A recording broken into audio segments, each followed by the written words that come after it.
Hi guys. Okay, so this is my third attempt at making this video. I made one yesterday and it just didn't like hit right, and now like my camera was having problems today, so this is my third time trying to make this video. Let's hope I get through it properly. Okay, so let's just get right into it because I ramble a lot and I really want to get into like the guts of this conversation. So, elephant in the room, I've been gone for 2 months. I'm not necessarily making the little walk of shame video that every other YouTuber makes when they disappear, because that's not the point of the video. I'm not really trying to give you excuses. I really think I think that what I went through in the last 2 months is something that needs to be talked about for me and also for you guys, so you can understand me better and get to know me better. So, for the last 2 months, I was not home. I was in New York City. As some of you know from my previous video, I am a model, and I used to live in New York City for about 5.5 years. I'll say 5 years, to be honest, because this would be the 6th year and I only spent like 3 months in New York. So 5 months or 5 years and some change is how long I lived in New York and modeled in New York and, you know, had that lifestyle. Because of COVID, I had to leave New York, and because all of my sources of income were no longer available and I couldn't afford to live in that city. So I left, and I did not take that very well at all. I didn't take it lightly. I was very depressed for a while because my journey with modeling in New York was really rough.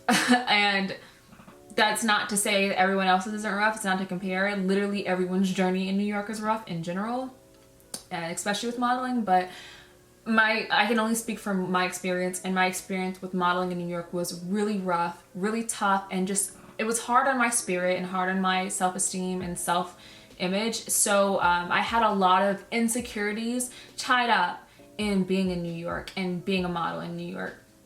So I was not ready to leave that city. For the way it felt for me when I had to leave was that I failed and I was a failure because I wasn't able to achieve my goals with modeling in New York City. And because my journey there and like my journey while I was there was so rough, I felt this feeling of I'm not enough. Like when I was forced to leave New York, I left under the impression that I was never going to be enough to be a model, and that I just wasted all my time there and I'm a failure. And that's very negative and very sad, but I'm just being 100% transparent with you guys. That's how I felt. So when I first had to leave, it didn't feel like it was my decision. It felt like I was being forced out, and I was really upset. And that's why I named this video Breaking Up with New York, My Toxic Relationship, because the way it felt was that I was being forced to leave a relationship that I thought all of my self-worth was wrapped up in, and I thought if I left it then I would be nothing. So I felt like I was forced to leave that toxic relationship. Then I spent 5 months in a healthy relationship with myself, and then I went back to that toxic relationship for 2 months, and I realized, oh my god, fuck that, no, I deserve better, I don't need to put myself through this, I'm leaving. That's pretty much what happened in these past 2 months, and that's pretty much why I didn't film my experience while I was there. I'm sure some people would like to see that, but I wasn't ready to be that vulnerable on camera. I didn't think that it was something that needed to be filmed for me. I needed to focus on me. I didn't need to focus on lighting and editing and conveying my story while I was going through it. I just needed to focus on me. So I didn't film, and I didn't want to put myself on camera if I wasn't all the way there yet. Like if I wasn't feeling good enough, you know? So yeah, that's pretty much what's been going on. I went back to New York because my agent told me that they had a job for me, and the job met my criteria financially. So I was like, okay, that's enough money for me to get on a flight and go back there and do that job. I originally wasn't planning on staying in New York for 2 months. I was only going to stay for 1 month, the month of August, because my job was in August. And I was going to work that job and then see if I booked anything else, and if I didn't, I'd leave. What ends up happening with modeling and in anything with entertainment, like acting or dancing or any of that, is you go for one job and then you go to a casting for another, and then you get, you know, picked out of a bunch of people and you're on option. That's the slang for it, or that's the jargon, is you're on option for a job. And If you're an option, that just means they're holding you, and they might pick you and they might not. And that right there is what I like to call limbo, and it is a horrible place to be. And I didn't realize how much I didn't miss that until I was going through it. My mental state dropped so much while I was in New York for 2 months. And when I first left, the one thing that made me feel better was that, okay, well, you might be going now, but who's to say you won't go back later? Like, you're not, this isn't goodbye, this is just see you later, you know? This time around, when I was back there for those 2 months, you know what I realized? I don't want to see you later. Like, the way I feel about New York right now is that I don't want to live there. And I don't want anyone who is from New York or lives in New York thinking that I'm talking shit about that city, because that city taught me more about myself than any person ever could. Like, ever. That city has helped me grow in the harshest way. So I do appreciate New York City for what it is. I think New York City gives you everything you put out and then some. I think New York City gives you everything, really, and you're probably gonna go through the spectrum of good and bad experiences in that city. It's just that I'm a very sensitive person, and it was just rough. Like, I was working nonstop for 5 years straight, and that sounds like not a big deal because everybody works, right? But New York's standard of working is different. It is bone shattering, it's back breaking, especially if you're not someone who has money, which I'm not. So yeah, I spent 5 years in that city working my ass off, and I convinced myself that that was a way to live. And after 5 months of being able to like focus on myself, I recognized that that is no way to live. I was really damaging myself in many ways because I wasn't giving myself the space and time and love that I needed. My self-esteem was plummeting, like I said, because I had all my self-worth wrapped up into this industry, into this city. I mean, I just went through a lot modeling, and I don't really want to shit on modeling either because it doesn't do this to everybody. It's just the entertainment industry is like this. It's not just modeling. This is acting, this is dancing, this is every form of entertainment will do this to you. The comparisons will really get to you and will really, like, you really go through a lot. The modeling side of New York City was really rough for me, and I didn't know I needed to leave until I was forced to leave. And then I went back for 2 months because of one job that paid well, and then other potential jobs that could have paid very well, and I didn't get it. And I found myself in the same mental, not the exact same, but I found myself feeling those same emotions that I felt before I was forced to leave New York. And this time I felt those emotions with a different mindset. And this time around I said, I don't really want to do this anymore. I don't like how this feels. And you know, I realized that I don't need this to prove that I am worthy. I am worthy. I know that I'm worthy. So why am I here? Not to keep everything all negative, I did have moments where I was happy because I got to see my friend, like one of my closest friends that I hadn't seen for 5 months because she lives in New York, and we got 2 whole months together. So she definitely helped me with my mental state while I was there. If she wasn't there and I was there on my own for 2 months, I think I would have come back way worse off than I did, you know, with her there. So that was so beautiful and so nice because she's pretty much a sister to me. So having all that time together was beautiful. I felt so attached. Attached isn't the word. I felt like there were ropes on me that were pulling me to New York. You know, that if I tried to leave, I'd just get shoved, or, you know, not shoved, but like pulled back in. And those ropes were all of my insecurities tied up into my career in that city.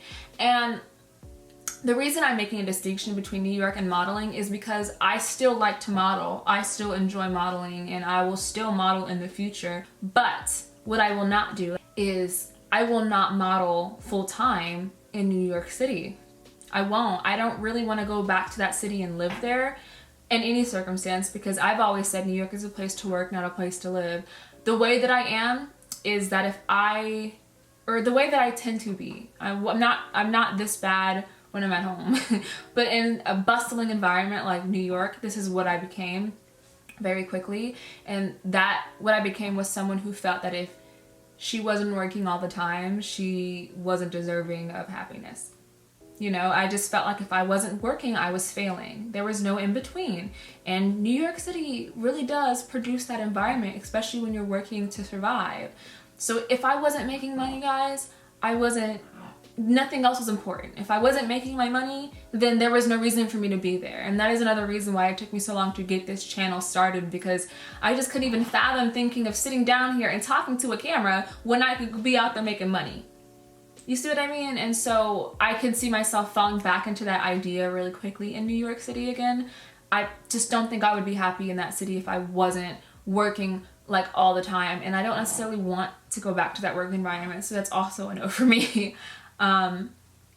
Like the closest thing I would ever do, to be honest, if I moved back up north, would probably be to move to like New Jersey, or like DC, because I have family in DC, but I don't think I would want to live in New York City anymore. It is beautiful. There are some amazing things about that city, but I think I've had like my fill. I had my New York City experience, all the good and all of the bad, and I just don't want to model and live there anymore. The universe has a very intense way of showing you when something's not for you, especially when you don't listen.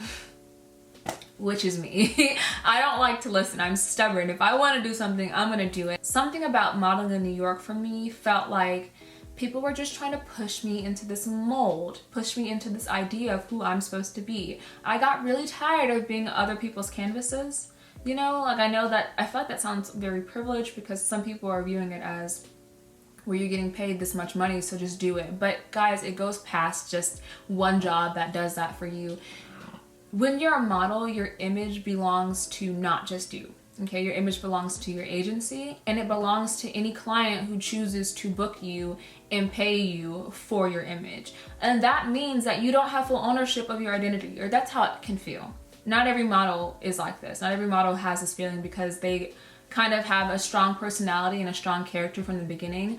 But a lot of the girls who start when they're very young, it's very hard for them to come into their own and recognize that their image doesn't, like that they still have their own separate identity outside of modeling. You understand what I'm saying? It's hard to make that distinction sometimes, and for me it was very hard. I kept trying to fit this mold, this idea of a girl who was marketable, and it was not me.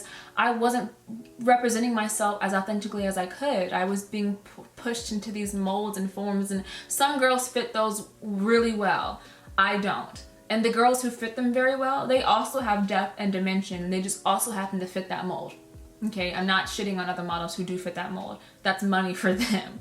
I just didn't fit it. And that is why, like, I'm more focused on leaving New York and not modeling. I'm taking a step back from modeling. I recognize that modeling for me now is just something else that I do. I can put that in my book of things that I do on the side, but it's not who I am. I am Olivia. Okay, that's me. And my identity is me. My identity is not the things that I do. It is me. So, yeah. The reason I'm talking about this, the reason I wanted to make a video talking about what I went through those 2 months and my mindset now as opposed to then, is because I don't think people talk about it enough. I don't.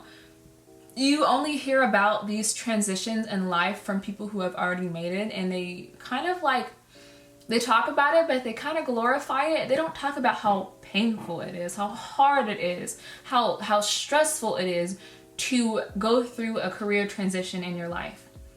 Okay, like this is gonna happen to a lot of you in different ways. It's not always career oriented, but it's something that you're pursuing one way or another that is not for you. And I think it's important that sometimes it's not gonna work out.